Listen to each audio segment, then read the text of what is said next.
উত্তর কোরিয়ার মিসাইল আতঙ্কে তার শত্রু দেশগুলো। মোটা দাগে বললে বলা যায় আমেরিকার কথা।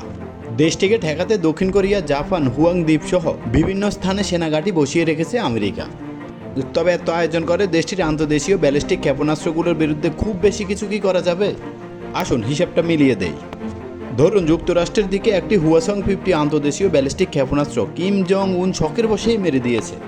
40 ফিট উচ্চতার এই ক্ষেপণাস্ত্রটি দেহে যাচ্ছে আমেরিকার ভূখণ্ডের দিকে। সেই ক্ষেত্রে কি হবে?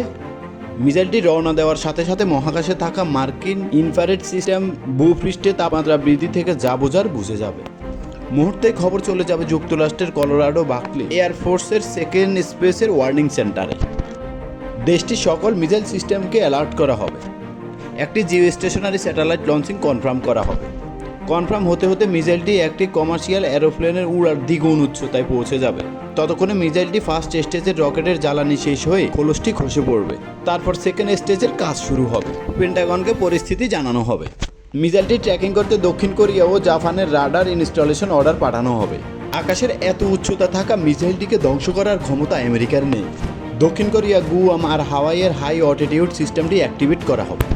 Short range missile defence system activate করবে যুক্তরাষ্ট্র। AEGIS ইকুইপড ওয়ারশিপগুলোর শর্ট রেঞ্জ অ্যাক্টিভেট করা হবে। SM-3 মিসাইলগুলো নিয়ে প্রস্তুত থাকবে আমেরিকা। কিন্তু হুয়াসং 50 ICM ঠেকানোর ক্ষমতা এসবের নেই। 44টি ইন্টারসেপ্টিক মিসাইলের হোমল্যান্ড সিস্টেম অ্যাক্টিভেট করা হবে। এগুলোর রেঞ্জ তুলনামূলক অন্যগুলোর থেকে বেশি। এতক্ষণে বোঝা যাবে যে উত্তর কোরিয়ার মিসাইল আমেরিকার ভূখণ্ডের দিকে ধেয়ে আসছে। ততক্ষণে পুরো মার্কিন ঘাঁটিগুলো যুক্তরাষ্ট্রের প্রেসিডেন্টের সঙ্গে যোগাযোগ করা শুরু করে দেবে। মার্কিন নিউক্লিয়ার ট্রায়াডকে অফিসিয়ালি অ্যালার্ট করা হবে। সকল সেনারা যার যার জায়গা থেকে রিপোর্ট করবে।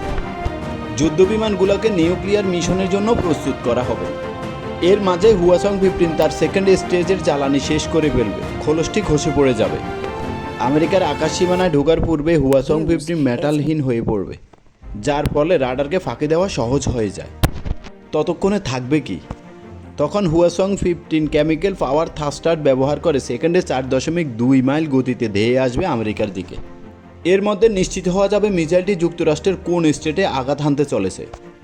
গ্রাউন্ড বেসড ইন্টারসেপ্টর মিসাইলটি লঞ্চিং কনফার্ম করবে যুক্তরাষ্ট্র।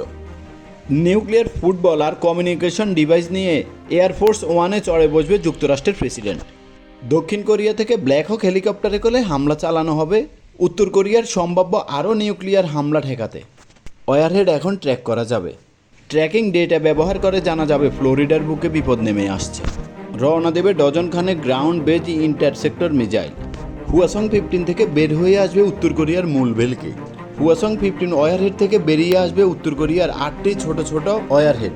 এগুলো প্রত্যেকটি নিউক্লিয়ার ওয়ারহেড হতে পারে, আবার 7টি হতে পারে ধোঁকা। আসল ওয়ারহেডটি ঠেকাতেই এত চাতুরি। আসল প্লেট ওয়ারহেডটি শনাক্ত করা যাবে হয়তো। ধেয়ে যাবে আমেরিকান ইন্টারসেপ্টর মিসাইলগুলো। কিল ভেহিকেল ধ্বংস করতে চাইবে ওয়ারহেডগুলোকে। সফল হলে বোঝা যাবে আকাশে আলোর বিশেষ ঝলকানিতে। আর ব্যর্থতা যুক্তরাষ্ট্রের বুকে নেমে আনবে লাখো মানুষের মৃত্যু আর বিভীষিকা। আর এই পুরো বিষয়টার বাস্তবের একটা দৃষ্টান্ত হলো উত্তর কোরিয়া হুয়াসং 15 লঞ্চ করার পরপরই ডোনাল্ড ট্রাম্প দৌড়ে এসে সিঙ্গাপুরে উত্তর কোরিয়ার প্রেসিডেন্টের সঙ্গে জরুরি বৈঠক।